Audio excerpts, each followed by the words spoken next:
Seigneur Tout-Puissant, avant de débuter, Seigneur, d'ouvrir ta parole, on veut te dire qu'on t'aime, qu'on t'adore de tout notre cœur, Seigneur, mais qu'on veut écouter aussi ce que tu as à nous dire.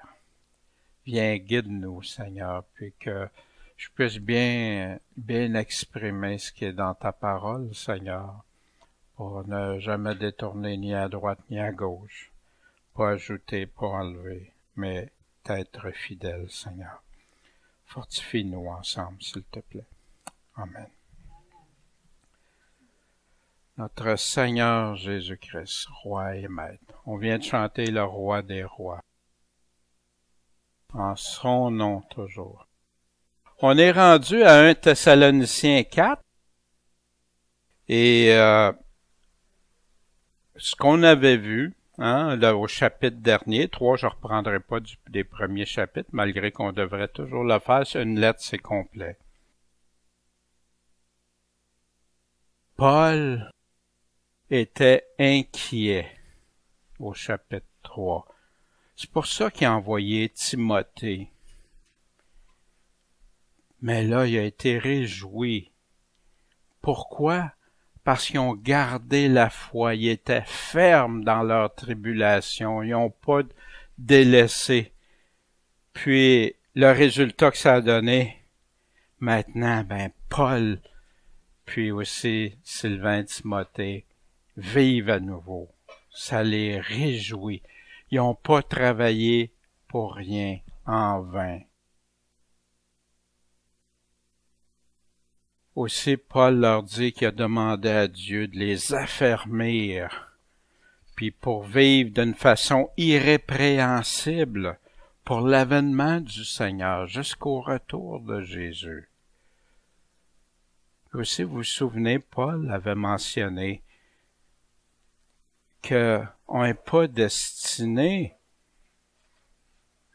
à la colère. On l'avait vu dans le premier chapitre, puis on le revoit ici au chapitre 1, au chapitre 5, on va voir la prochaine. Pas destiné à quoi? On n'est pas destiné à la colère de Dieu. Non. Pour attendre des cieux son Fils qui l'a ressuscité des morts, Jésus, qui nous délivre de la colère à venir? C'est Jésus. Quelle colère? Et ça, cette colère-là, la colère de Dieu. Mais faut pas confondre avec la colère des hommes. Parce que la colère des hommes, on n'est pas destiné à la colère de Dieu, mais il nous disait au chapitre 3, verset 3, afin que nul soit troublé dans ces afflictions, ces tribulations-là, puisque vous savez vous-même qu'on est destiné à avoir de la peine, à avoir des troubles, à avoir des difficultés. C'est la vie normale d'un chrétien. Paul les avait déjà tout avertis de ça. Non, pas destiné à la colère, mais oui, destiné à avoir des troubles, des persécutions, des tribulations. On va lire le chapitre 4 comme on fait habituellement. Au reste, frères, nous vous prions donc et nous vous conjurons par le Seigneur Jésus que comme vous avez appris de nous, de quelle manière il faut vous conduire pour plaire à Dieu, vous le fassiez toujours plus. Car vous savez quel commandement nous vous avons donné au nom du Seigneur Jésus. C'est ici, en effet, la volonté de Dieu, que vous soyez sanctifiés, que vous vous absteniez de la fornication, que chacun de vous sache posséder son corps dans la sainteté et dans l'honnêteté, sans vous livrer à des passions déréglées, comme les gentils qui ne connaissent pas Dieu. Que personne n'offense son frère, ni ne fasse tort à son prochain dans les affaires, parce que le Seigneur est le vengeur de toutes ces choses, comme on vous l'a déjà dit et attesté. Dieu, en effet, ne nous a pas appelés à la souillure, mais à la sainteté. C'est pourquoi celui qui rejette ceci ne rejette pas un homme, mais Dieu, qui nous a aussi donné son Saint-Esprit. Pour ce qui concerne l'amour fraternel, vous n'avez pas besoin qu'on vous en écrive, car vous-même, vous avez appris de Dieu à vous aimer les uns les autres. Et c'est aussi ce que vous faites à l'égard de tous les frères qui sont dans toute la Macédoine. Mais nous vous exhortons, frères, à y exceller de plus en plus. Et vous étudiez à vivre paisiblement, à vous occuper de vos propres affaires et à travailler de vos propres mains, comme on vous l'a recommandé, afin que vous vous conduisiez honnêtement envers ceux de dehors et que vous ayez besoin de rien. Or, mes frères, je veux pas que vous soyez dans l'ignorance au sujet des morts, afin que vous ne vous affligiez pas comme les autres hommes qui n'ont pas d'espérance. Car si nous croyons que Jésus est mort et qu'il est ressuscité, croyons aussi que Dieu ramènera par Jésus pour être avec lui ceux qui sont morts. Car nous vous déclarons ceci par la parole du Seigneur, que nous, les vivants, qui serons restés pour l'avènement du Seigneur, nous ne précéderons pas ceux qui sont morts.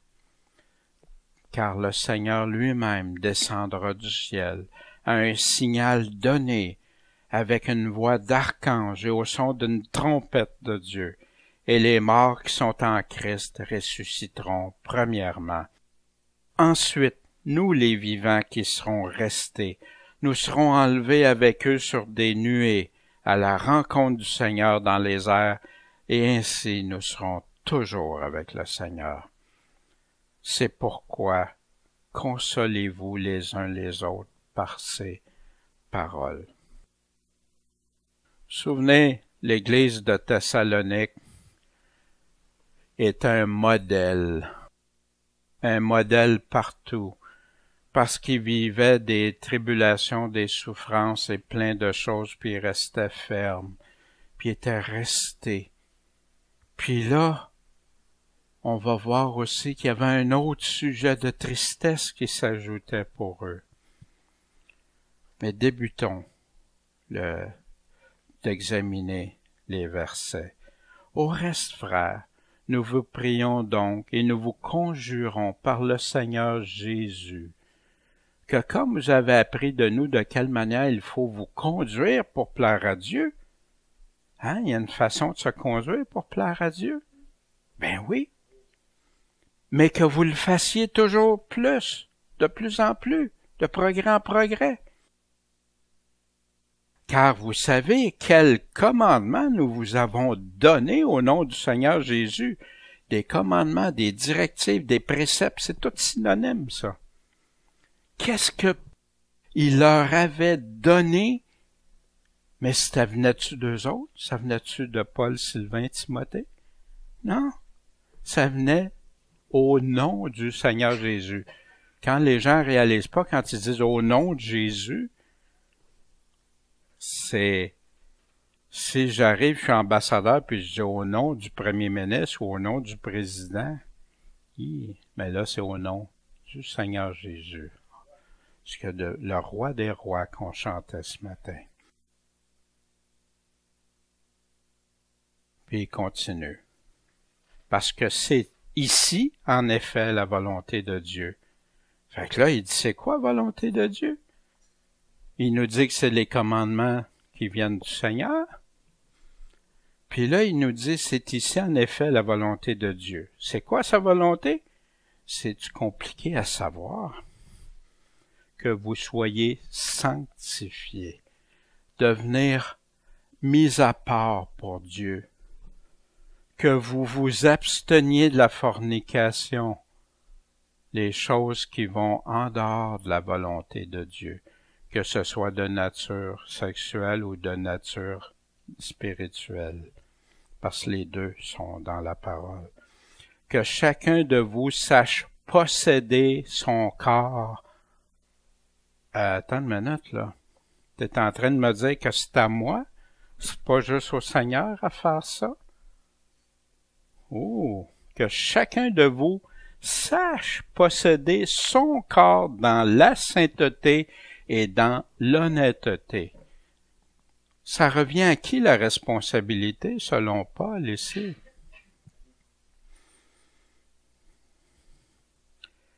Sans vous livrer à des passions déréglées, comme les gentils. Hein? Les gentils qui veut dire les nations, qui veut dire comme le monde, dans le fond. Hein? Soyez pas comme le monde qui connaissent pas Dieu, qui marchent, puis mettent Dieu. C'est pas important pour eux autres, Dieu. Ça va le devenir le jour qu'ils vont passer devant lui. Puis on souhaite qu'ils se repentent avant, qu'ils changent d'opinion. C'est tellement sérieux. Mais voyez-vous, sanctifié, parce que parfois, il y en a qui découpent ça, je suis sanctifié par Christ. C'est très vrai, impossible d'être sanctifié sans Christ. Mais ici, Paul est en train de nous décrire la sanctification que nous autres, notre responsabilité par la suite, on a. Hein, je veux faire ça par les œuvres? Non, pas du tout. C'est le Seigneur lui-même qui nous l'a dit. Puis Paul renchérit. Il n'y a pas un autre évangile, Paul. Croire en lui, c'est croire aussi quand on nous dit « Soyez saints car je suis saint ». La volonté de Dieu, on a ça dans Éphésiens 5, versets 16-17. Rachetez le temps. Le temps, il passe vite, hein, de plus en plus.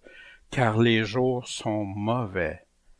On peut-tu dire que ça va de mieux en mieux dans le monde? C'est pourquoi, soyez pas sans prudence, mais comprenez quelle est la volonté du Seigneur. Puis là, il va nous décrire des choses encore, pas s'en livrer, puis tout. Dans Matthieu, c'est quoi la volonté de Dieu? Car quiconque fait la volonté de mon Père qui est aux cieux, la volonté du Père, c'est celui-là qui est mon frère, ma sœur, ma mère. La volonté de Dieu. Puis quand tu fais la volonté de Dieu, Jésus lui-même nous dit qu'on peut être appelé son frère, sa sœur.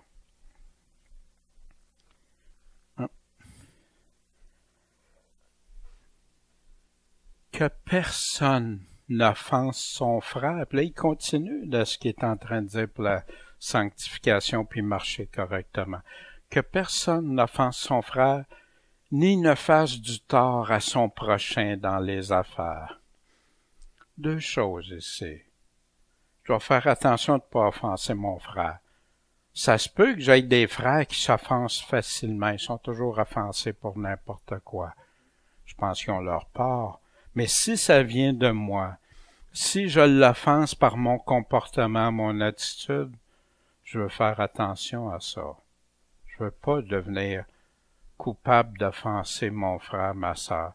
Si c'est les paroles de Dieu qui l'offensent, c'est pas moi. Puis parfois, les chrétiens se sont fait prendre au piège. Alors, je sais pas pour dire ça, ça va l'offenser. La vérité va l'offenser. Voyez-vous, c'est pas de ça. Si offense pas ton frère pour faire exprès. Si je fais quelque chose à Raymond, puis je me rends compte que ça lui a fait de la peine ou quelque chose, je vais lui demander pardon. Si je m'en rends pas compte, je m'attends Daniel, pour pas que je sois en train de faire des choses piétiner sur les autres sans m'en rendre compte. Fais pas de tort dans les affaires. Savez-vous qu'il y en a? Je suis chrétien, Dieu me pardonne, puis envoie. Ils vont être malhonnêtes. Ils vont faire des plans, des manigances pour avoir plus, ou pour pas payer plus cher, ou pour ci, ou pour ça, pas payer d'impôts, ou telle affaire. Ça veut pas dire de pas négocier, c'est pas ça qu'il est en train de dire. Tu veux négocier honnêtement avec quelqu'un? Amen! Tu es pas contre ça. Mais, si tu fais des manigances puis des affaires, puis il dit la raison. Parce que qui est le justicier, vengeur? Justicier, hein, c'est synonyme. On utilisait le mot vengeur sans problème avant. Aujourd'hui, les gens sont chatouilleux. Tu peux mettre le justicier. Le Seigneur est le justicier de toutes ces choses, comme nous vous l'avons déjà dit puis attesté. Imaginez, Paul, il a été là l'espace de 3 sabbats, puis il savait déjà tout ça. Comme on vous l'a déjà dit puis attesté. Dieu, en effet, nous a pas appelés à la souillure, mais à la sainteté, voyez-vous. C'est inclus dans la sainteté. Il n'a jamais changé de sujet. Fait qu'ici, si tu veux vivre dans la sainteté, dans la sanctification, ben, est-ce qu'on doit tenir compte de ça? Sinon, on se trompe nous-mêmes. Voyez-vous? Puis, quand je sais que c'est Dieu qui est le justicier, ça me met encore plus attentif. C'est pourquoi celui qui rejette ceci, qui rejette quoi? Tout ce qu'il vient de dire avant, celui qui rejette ceci, mais particulièrement ne nous a pas appelés à la souillure, mais à la sainteté. Si tu rejettes ça, c'est pas un homme que tu rejettes. C'est qui? C'est Dieu. Fait que, voyez-vous, c'est pour ça que je peux pas être en accord avec ceux qui prêchent que tu peux vivre comme tu veux après, puis t'es sauvé, puis tout. Je peux pas adhérer à ça. Tu rejettes Dieu, t'es son ami, puis tu l'appelles Seigneur, Seigneur, mais tu rejettes qu'est-ce qu'il dit? Jésus le dit, seulement ceux qui obéissent sont ses amis. Qui nous a aussi donné son Saint-Esprit. La sainteté, le ceci est relié avec la sainteté. Pour ce qui concerne l'amour fraternel, vous avez même pas besoin qu'on vous en écrive. Pourquoi? Les Thessaloniciens vivaient ça. Paul le savait, puis il avait eu la confirmation. Mais pourquoi? Parce que c'est Dieu qui nous le met à cœur, qui nous l'enseigne, ça qu'on doit s'aimer les uns les autres. Pas un amour dilué ou les émotions, les sentiments, puis quand c'est le temps, tu fais rien. Non. C'est aussi ce que vous faites à l'égard de tous les frères. Fait que Paul le savait-tu? Il savait qu'il le faisait, qui sont dans toute la Macédoine. Mais nous vous exhortons, frères, à quoi? À y exceller de plus en plus. Hein? Ça veut dire que nous autres, on s'aime, on peut arrêter ça là, hein? Non, toujours de plus en plus. C'est ce que Dieu nous demande. Puis il continue. À vous étudier, à vivre paisiblement. Ça veut dire, à s'étudier, ça veut dire qu'on doit s'analyser, s'examiner. Est-ce que je vis paisiblement? Est-ce que je m'occupe de mes propres affaires? Est-ce que je travaille de mes propres mains, comme nous vous l'avons recommandé? Il va revenir avec ça plus tard dans la deuxième lettre aux Thessaloniciens. En passant, il n'est pas en train de parler de ceux qui peuvent pas travailler, qui ont des difficultés et qui sont incapables. Là, c'est pas de ça. Mais parlant en général. Pour ceux qui ont la santé, la capacité, Pourquoi? Afin que vous vous conduisiez honnêtement envers ceux du dehors. Fait que Paul, il y avait eu des informations qui touchaient à ça parce qu'il revient dans ces 2 lettres sur ça. C'est important, il y a une importance à ça. Et que vous n'ayez besoin de rien. Pas dépendre des autres. Mais des fois, ça arrive dans ma vie que j'ai besoin d'aide. Moi, j'ai reçu de l'aide. J'ai reçu des fois des périodes où c'était difficile. Merci Seigneur. Le Nouveau Testament est basé sur ça, de s'entraider. On n'est pas tous riches au même moment, on n'a pas toutes les mêmes affaires au même moment, puis on est là, pourquoi? S'entraider. Mais, quand je suis en capacité, que je marche honnêtement, puis je dépende pas des autres. Pourquoi? Mais ça peut avoir une influence. Imaginez toute l'église de Thessalonique, là. Personne ne travaille, ils attendent le Seigneur.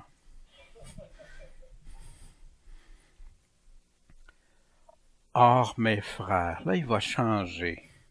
de sujet. Je ne veux pas que vous soyez dans l'ignorance. Hein? La connaissance, ça enfle. Ah non, Paul ici, je veux pas que vous soyez dans l'ignorance au sujet des morts. Puis quand il y en a qui utilisent ça, la connaissance enfle, mais l'amour édifie, c'est parce qu'il y en a qui prennent la connaissance sans l'amour aussi. Non, ça va tout ensemble. Mais mon peuple meurt par manque de connaissance, mon peuple périt par manque de connaissance aussi.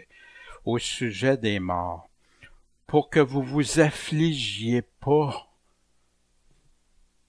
Les Thessaloniciens sont déjà affligés, ils vivent toutes sortes d'affaires qui leur arrivent par la tête. Comme les autres qui n'ont pas d'espérance. Puis là, il va nous parler d'une espérance. L'espérance. Puis il dit pourquoi? Parce que si nous croyons que Jésus est mort et qu'il est ressuscité, croyons aussi que Dieu ramènera par Jésus pour être avec lui ceux qui sont morts. Fait que là, il lui dit c'est quoi l'espérance? C'est quoi l'espérance? C'est la résurrection. Être ressuscité, revenir. Puis pour les morts, il était affligé. Pourquoi? Parce qu'il y avait une grande peine pour ceux qui décédaient, qui allaient dans le sommeil. Car nous vous déclarons ceci par la parole du Seigneur. Je vais attirer votre point. Hein? Quand je mets les lettres en capitale comme ça, c'est pour capter l'attention. Parce que qui nous, Paul, Sylvain et Timothée, qui nous dit dès le départ de sa lettre, nous, fait qu'ils sont au moins 3, nous vous déclarons ceci, comment? Par la parole du Seigneur. Que nous, les vivants, qui serons restés pour l'avènement du Seigneur, on précédera pas ceux qui sont morts. Mais qui a parlé à qui? Le Seigneur a parlé à Paul, Sylvain, Timothée, par sa parole. Voyez-vous, il dit pas par révélation. Puis j'attire votre attention parce qu'il y en a qui disent par révélation, Paul a eu une vision, les 3. Voyez-vous, des façons, des fois, qu'on peut éclaircir certaines choses. Le nous réfère à qui? Puis ça, c'est bien important. Par la parole du Seigneur. On va aller voir des comparaisons. Le Seigneur a-t-il déjà parlé de ce que Paul va parler, de la résurrection, sa venue, puis il va parler de l'enlèvement aussi, tout ça. Y a-t-il déjà parlé de ça? Alors, on va voir dans Matthieu 24, 3, quand il nous dit par la parole du Seigneur, dis-nous, hein, les apôtres, quand est-ce que ces choses vont arriver, puis quel sera le signe de ton avènement, toujours au singulier, et de la fin du monde. Et Jésus répondant leur dit, prenez garde que personne ne vous séduise. Fait qui répond ici? Qui parle? Jésus. Qui a parlé ici?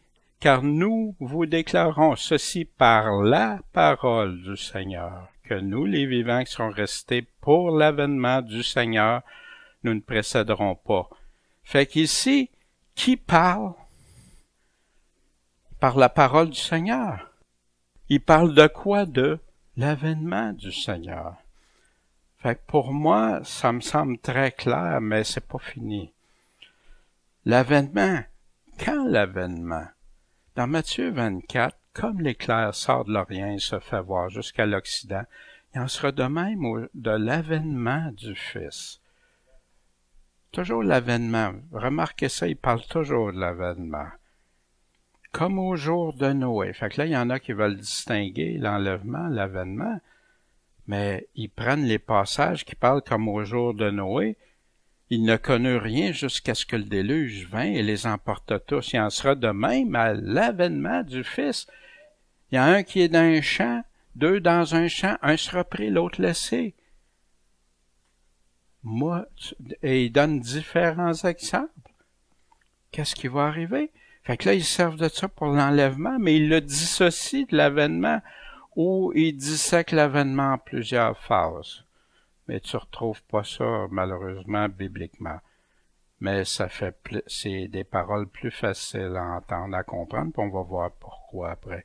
Alors, deux hommes qui seront dans un champ, l'autre sera pris, l'autre laissé. Hein? Tout le monde s'entend pour dire c'est l'enlèvement. Ici, nous les vivants qui seront restés pour quand?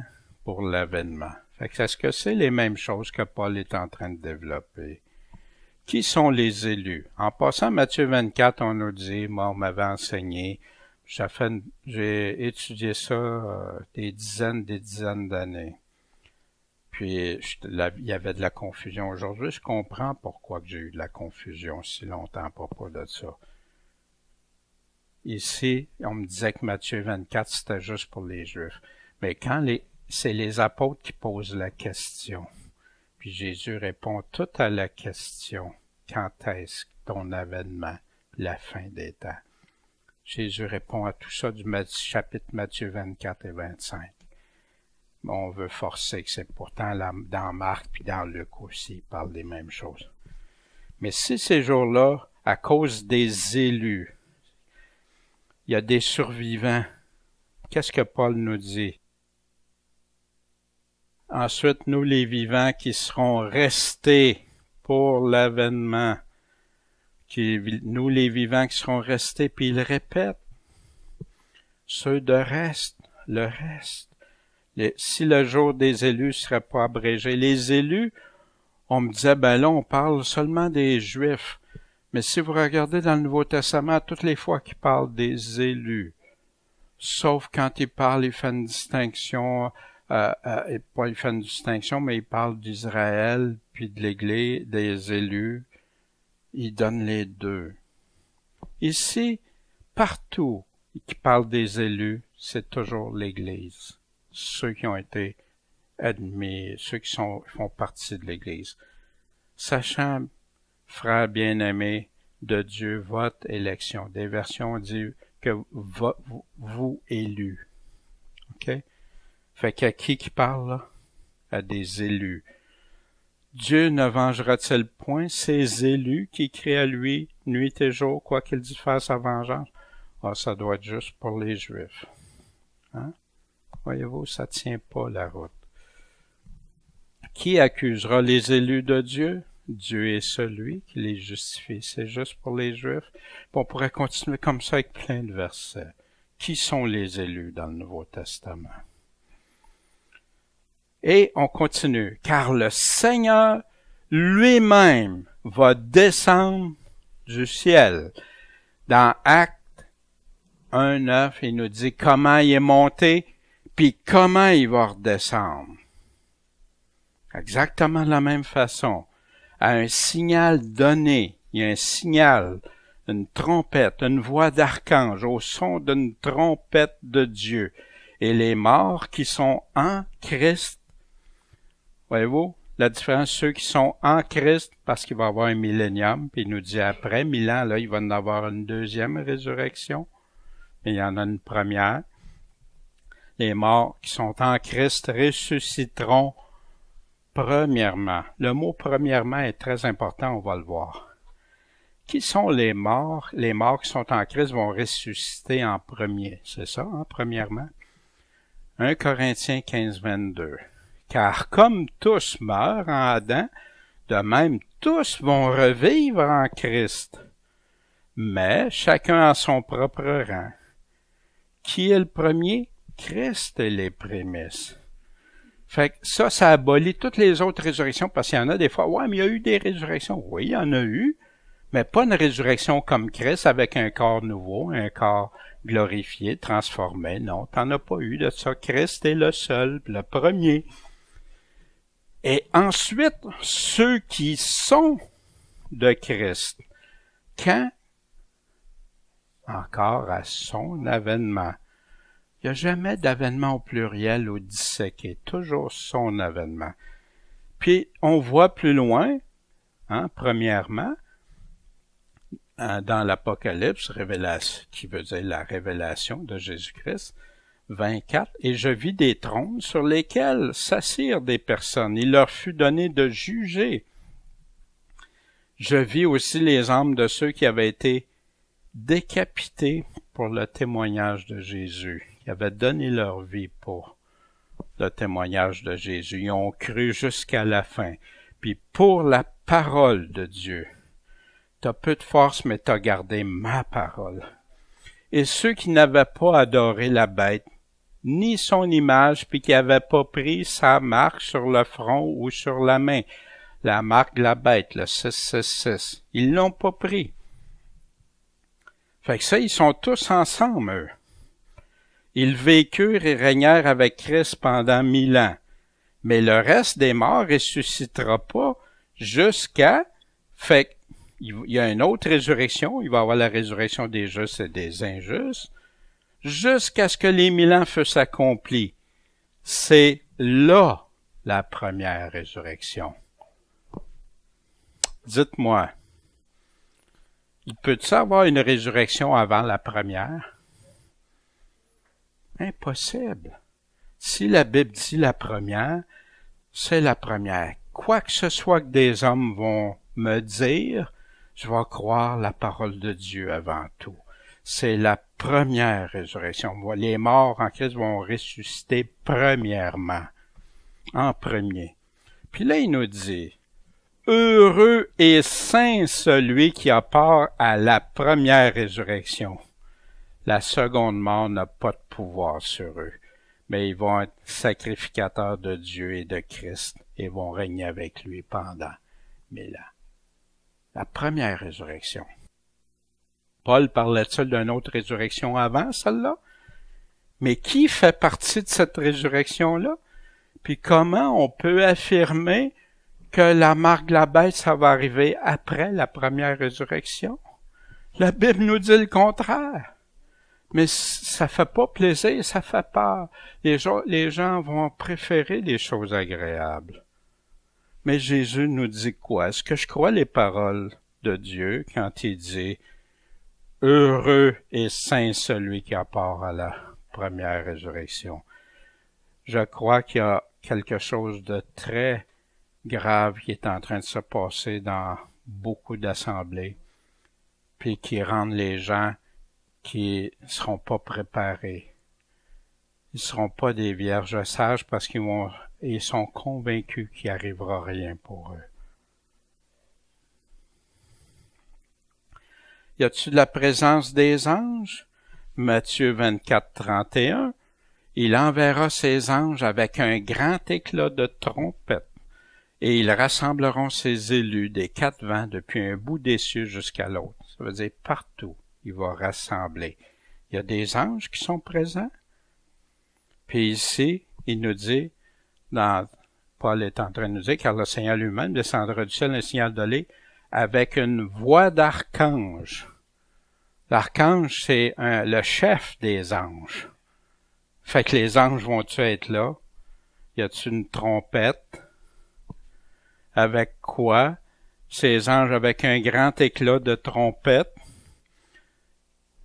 au son d'une trompette de Dieu. C'est-tu la même chose? On parle-tu des mêmes choses?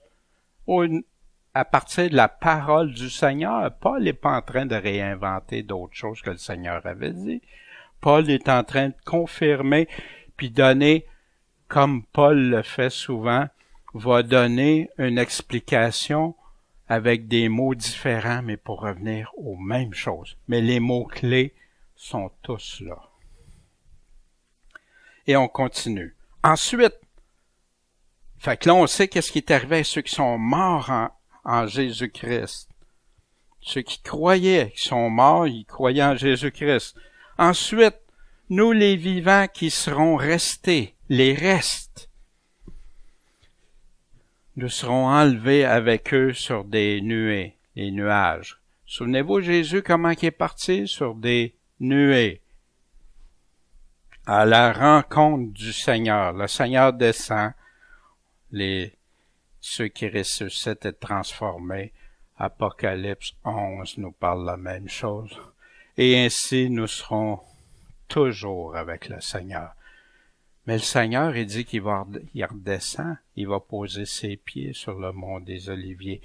Si on est toujours avec le Seigneur, ceux qui vont être avec lui vont être là aussi. Voyez-vous? Ouais, hein, ça donne des frissons hein, quand on y pense. Les morts et les vivants. Paul disait aux Corinthiens, je vous dis un mystère, je vous explique. Hein, un mystère, c'est plus un mystère, il leur dit. Un mystère, c'est quand c'est caché. Nous ne mourrons pas tous, mais nous serons tous changés.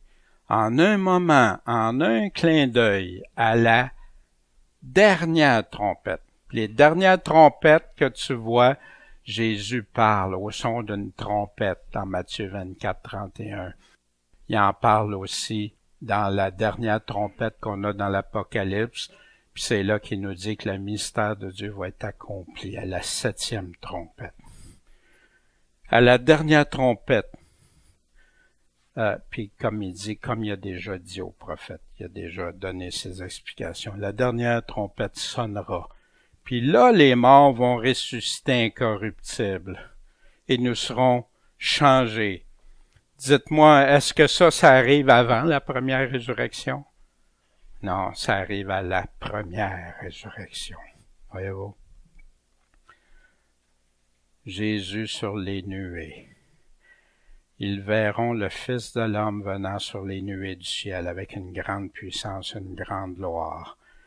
Puis il nous disait aussi à la rencontre du Seigneur sur des nuées. On va être enlevé sur des nuées. Le rassemblement des élus, il enverra ses anges avec un grand éclat de trompette et ils rassembleront ses élus des 4 vents depuis un bout des cieux jusqu'à l'autre bout. Ça veut dire quoi ça? Mort, pas mort, tout. Rassemblement d'un bout à l'autre. Puis qu'est-ce qu'il nous dit, Paul dans Thessaloniciens? Nous serons enlevés avec eux sur des nuées à la rencontre du Seigneur. Fait que les élus sont-ils rassemblés? Tous ensemble avec le Seigneur. Malheureusement, il arrive que pour les prophéties, les gens oublient de regarder, de compléter, de prendre ça avec soin, étudier ça avec soin. Ils vont découper toutes sortes de passages, de choses qui parlent pas des mêmes choses, ou ils vont découper des bouts de phrases, comme celui qui va être enlevé, mais il découpe de tout ce que Jésus est en train de dire avant, tout ce qui va arriver avant. Ça, il découpe. Les origines de cette théorie-là, puis je vais prendre quelques instants. On avait déjà vu dans les cours de prophétie, mais je vais l'expliquer de façon peut-être un peu différente, mais qui nous reste à l'esprit, puis je pense à ceux qui nous écoutent sur Internet aussi. Peut-être pour eux, c'est la première fois qu'ils vont être confrontés à ça, ou ceux qui se posent des questions, parce qu'il y en a beaucoup, comme moi, qui s'est posé des questions. Pourquoi la Bible dit ça? Puis quand on me dit ça, non, c'est plus ça, ou j'avais beaucoup de confusion à un certain temps. Vous devriez voir ma collection de cassettes, de DVD, de livres.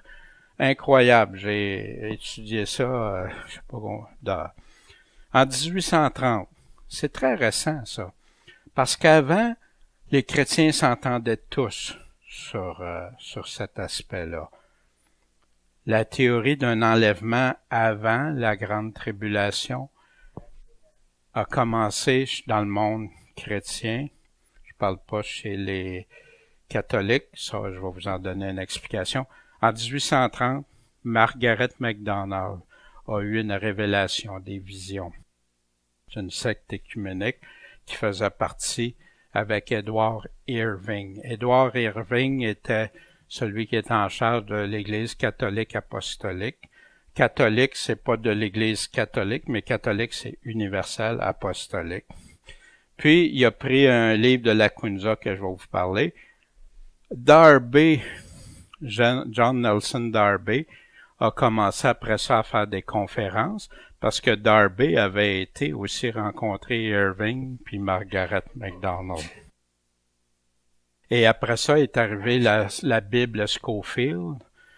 Scofield qui croyait dans les écrits de Darby et tout ça, puis il a tout mis ça dans les commentaires dans la Bible. Puis c'est tellement bien fait qu'il y a des gens qui affirment des choses, c'est écrit dans la Bible, mais quand on va vérifier, là, ils disent, ben oui, c'est d'un note, d'un commentaire, mais ils font plus de différence. Puis, à partir de 1980 à 90, les collèges ont été... ça a rentré ces Bibles-là dans les collèges.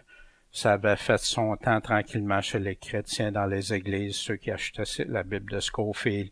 Il y a eu des conférences, des films, Left Behind, plein de films. Tim LaHaye a fait plein d'écrits sur l'enlèvement secret, puis tout ça.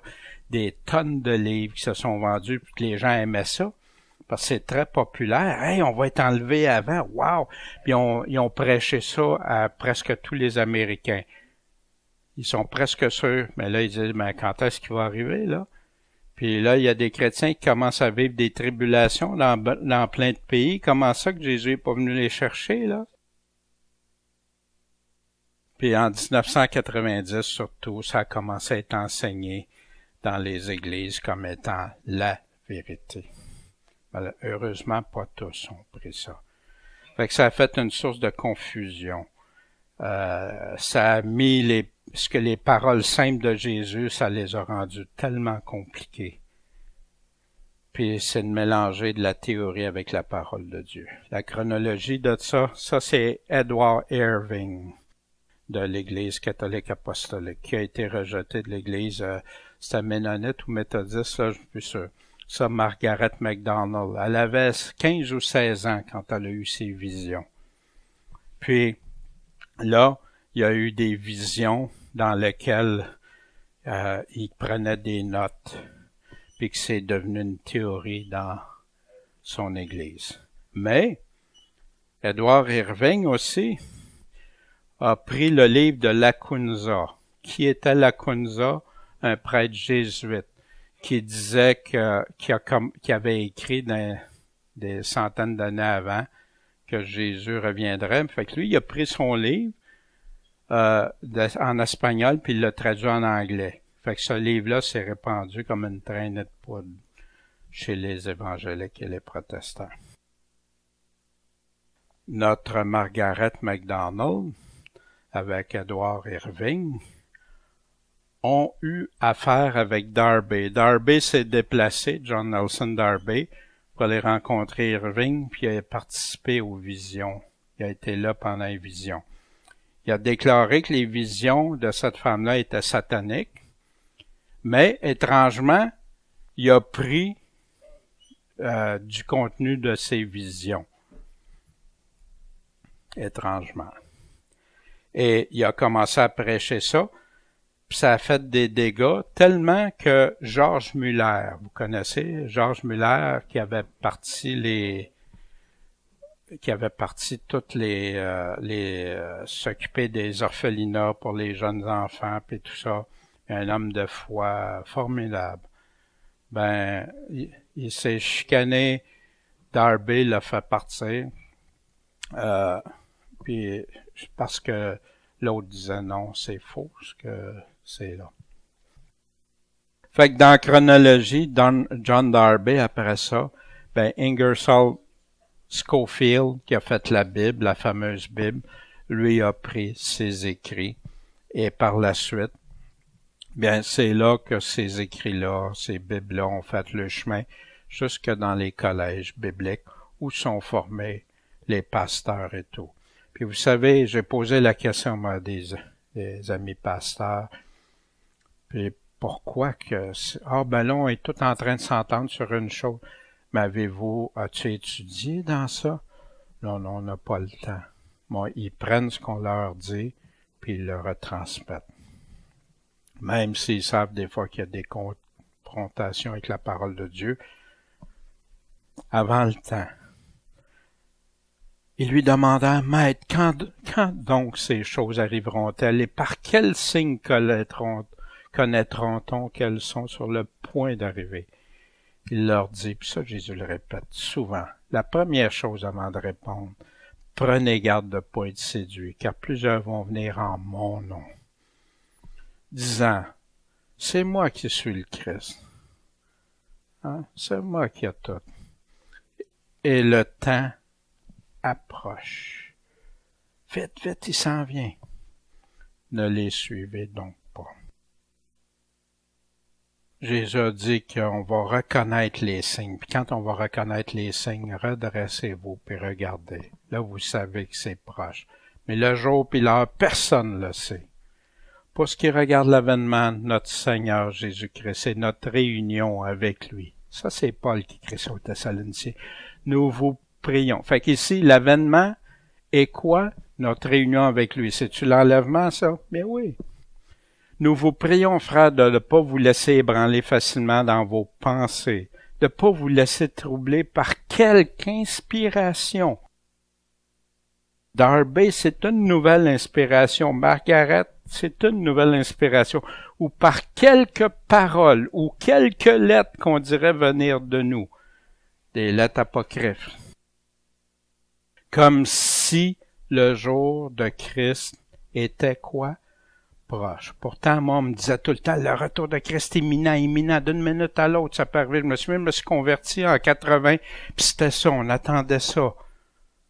Mais le Seigneur a dit avant, il faut qu'il arrive des choses. Jésus se serait trompé?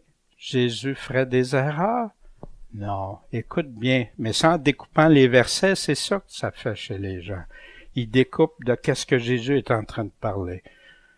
Que personne vous séduise en aucune manière. Film, vidéo, Bible, n'importe quoi, des commentaires bibliques, n'importe quoi.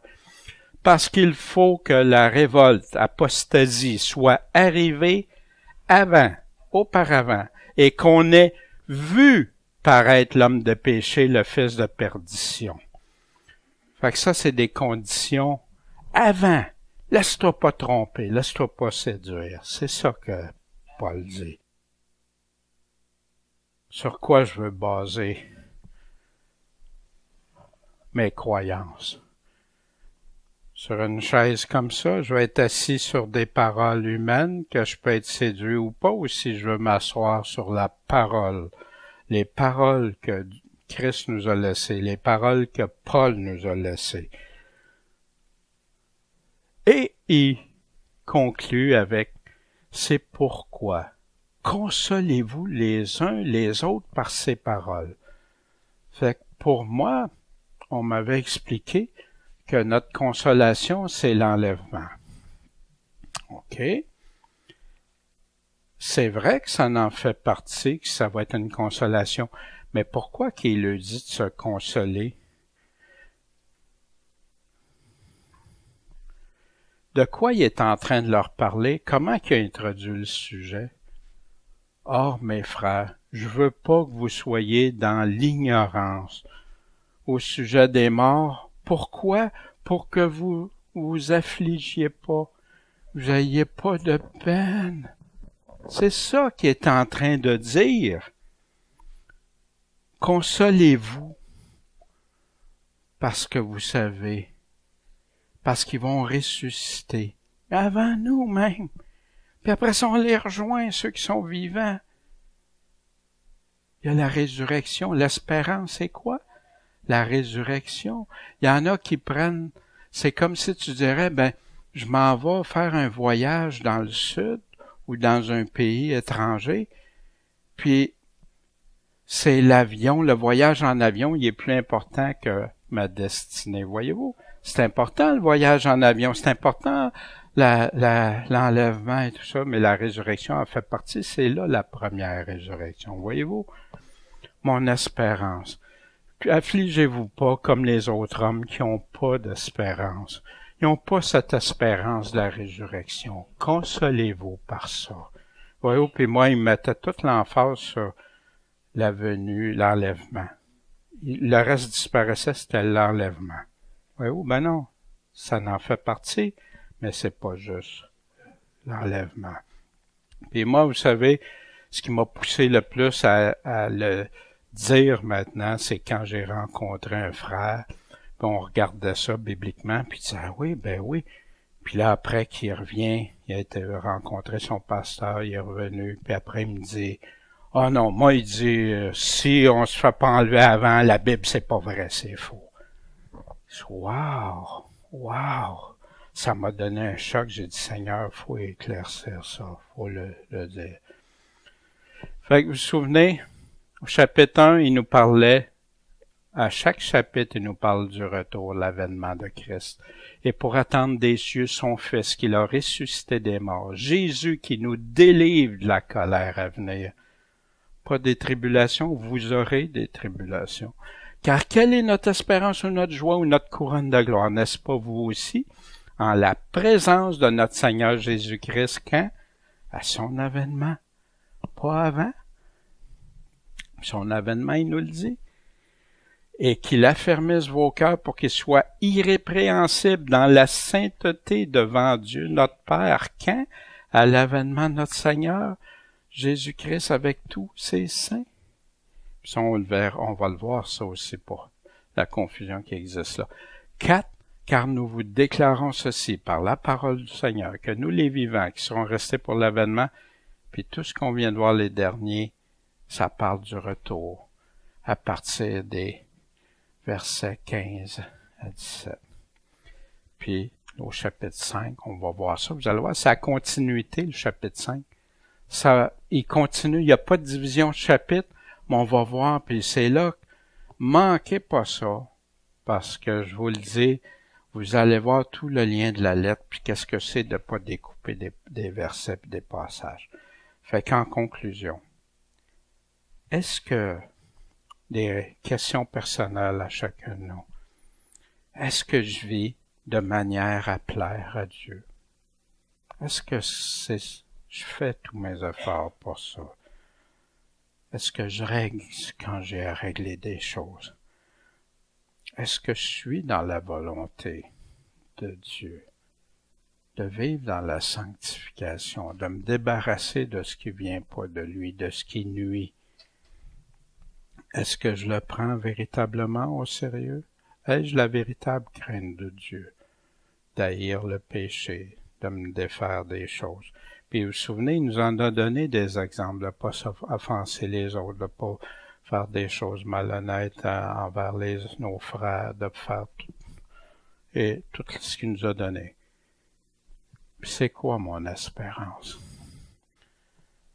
Savez-vous, ceux qui mettent leur espérance juste dans l'enlèvement, puis que l'enlèvement n'arrive pas, voyez-vous la déception pour eux, puis qu'ils sont en train de passer des temps difficiles. Ils ont fait ça en Chine, hein? Les missionnaires ont prêché ça, inquiétez-vous pas, Jésus va venir vous chercher avant. Beaucoup de chrétiens se sont fait tuer. Ils ont mis les missionnaires, les pasteurs dehors. Vous nous avez menti. Il y a eu un abandon de la foi. Les gens ont rejeté la foi parce qu'ils s'étaient fait dire qu'il n'arriverait rien. Il y en a certains, heureusement, merci, qui ont continué, qui ont été fidèles, qui n'ont pas renié Christ. Mais c'est une faible proportion. Quelle est mon espérance? D'être avec Christ. Ressusciter, l'enlèvement, tout ça, c'est des choses importantes, mais c'est quoi le plus important?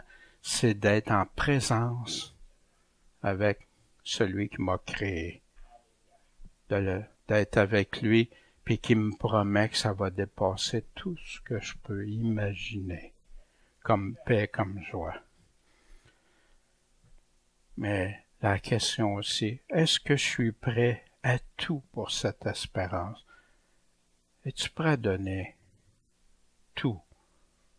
Celui qui veut garder sa vie perdra sa vie. Celui qui la donne la regagnera. Personne ne peut l'enlever. Ne craignez pas ceux qui peuvent tuer le corps, mais qui peuvent rien pour l'âme. Mais craignez plutôt celui qui peut tuer et le corps et l'âme. Voyez-vous? Fait que ce matin, c'est ce que j'avais à vous partager dans 1 Thessaloniciens. Restons fermes dans cette assurance, cette garantie que le Seigneur donne à tous ceux qui l'aiment de tout leur cœur, qui respectent ce qu'il nous demande, qui agissent en fonction de ses paroles, pas des enseignements de tout le monde. Croire en Jésus-Christ, je crois ce qu'il me dit. Je le mets en pratique, ce qu'il m'a dit. Bon Père Céleste, merci. Merci pour tout.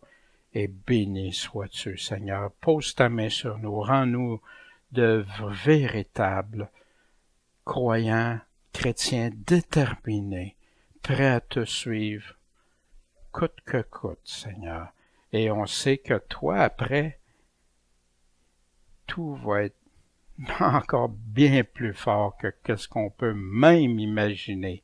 C'est ça, croire en toi, Seigneur. Ça en fait partie, puis rends-nous tous solides, puis aide-nous à en rendre d'autres solides pour toi, Seigneur. En ton saint nom. Puis par ton Esprit Saint, on peut accomplir ces choses-là à cause des promesses de ta parole, Seigneur Jésus. Puis on veut rester attaché au cep. En ton saint nom, Jésus-Christ. Seigneur et Sauveur. Amen.